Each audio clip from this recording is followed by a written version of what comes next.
Аллах рахматы менен карабай турган кимдер экен? Биринчиси аннакиху ядаху, колунун никелеп алган дейт. Бүгүн жаштардын арасында колунун никелегендер бар. Колунун никеле деген колу менен кумарын кандырат. Истинма дейт.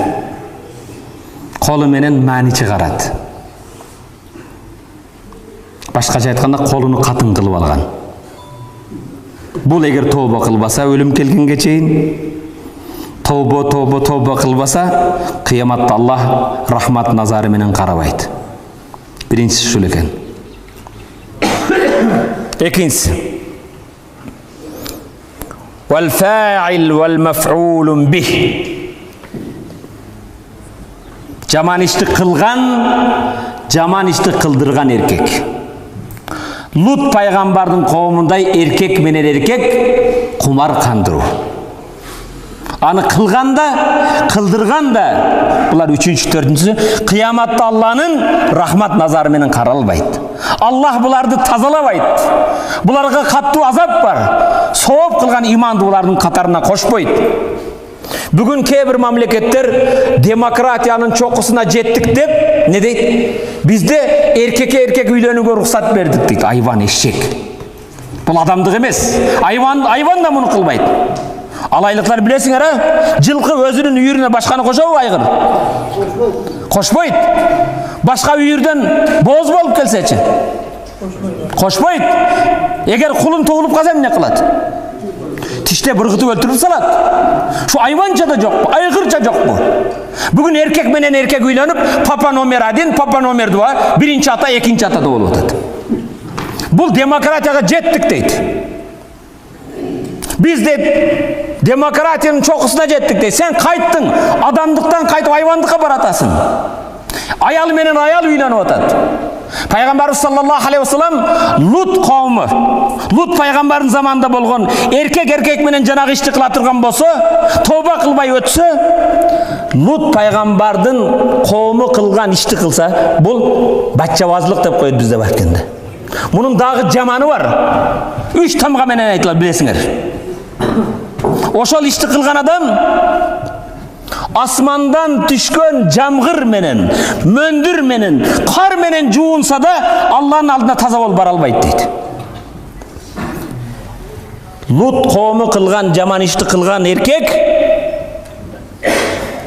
асмандан түшкөн бардык суулар менен жуунса да Аллах Тааланын астында таза болуп бара албайт дейт. Шуну кылганда, кылдырганда.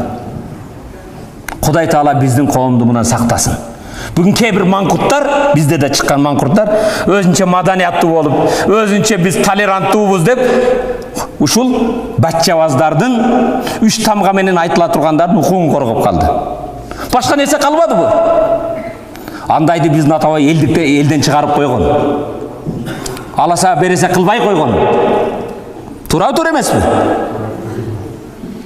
Бүгүн биз кайда баратабыз? Анда биздин мусулманчылыгыбыз кайда? Аллах Таала Лут пайгамбардын коомун жер менен жексен кылган. Жабраил алейхиссалам канаты менен көтөрүп, асманга көтөрүлгөн кезде айвандарды, иттерин, үргөнүн, ыйлаганын периштелер уккан, кайра таштаган. Бул ушул жолго баргандарга Алланын азабы алыс эмес, тоба кылыш керек. Биринчиси колун никелегендер, экинчиси ушул Лут пайгамбардын коому кылган ишти кылган жана кылдырган. Төртүнчүсү ва мудминул хамр, аракка кул болуп калган. Арактан башы чыкпай калган. Аракка кул болуп, арактан башы чыкпай, арак менен өтүп кеткен адам. Урматтуу мусулман бир тууган, биздин түбүбүзгө бул арак жетет. Атың өткөр арактан алыс болуш керек. Арак менен жүрүп, аракка кул болуп өткөндө, кыяматта Аллах рахмат назары менен карабай коет аны. Бешинчиси, бул да бар заманыбызда. Ва дарибу абавайхи хатта ястагиса. Колуң сыңгыр, бетбак, бактысыз ата энесиге кол көтөрөт. Ата-енесін ұрады. Ата-ене байқұш башқалардан жардам сұрап қалады. Ой, баламнан мені құтқарғын, ой, қызымнан мені сақтағын деп. Бүгін кейбір адам сүретінде болған айвандар ата-енеге қол көтеріп атады. Неге қол көтерді? Қолың шалбағыр. Бұл қолыменен сені астыңды тазалады, алпештеді, өстірді. Бұл пенсияны бербей қойды деп, менің насыбайыма, наркотигіме, арағыма пұл бербеді деп, ата-енесini ұрғандар бар. Урматы мұсылман бір туған жоқ емес. Қарылар үйіне барыңыз. Қырғыз қачан ата-енесін қарылар үйіне қойдылы? Бүгін қарылар үйде 50%-дан көп қырғыздар болып қалды. Ата-енені илатқан. Ата-енеге қол көтергеннен көрі қолың шал болсын. Бұл қияматта Аллах Тағала рахмат назарыменен қарабайды. Аллах аны күнәден тазалабайды. Ата-енең сенің бейішің, ата-енең сенің дозоғың егер разы қылсаң бейішің. Алтыншысы, көңіл бұралы. Дағы бір салават айтамыз. Саллаллаху алейхи вассалам. Вал муъзи жиранаху хатта ял'ану.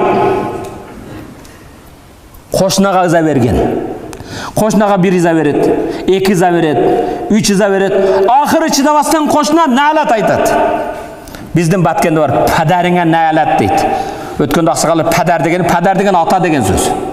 Мадар деп фарсы енен айтады. Падар деп атаны дейді. Падарыңа нәлат деп ескі чалдар айтса керек. Ұққансыздар бұл? Падарыңа нәлат дегені сені тарбия қылған атаңа нәлат деген сөз. Нәлат Алланың рахматынан алыс, дозоғына жақын деген сөз. Қошынаға ыза бере береді.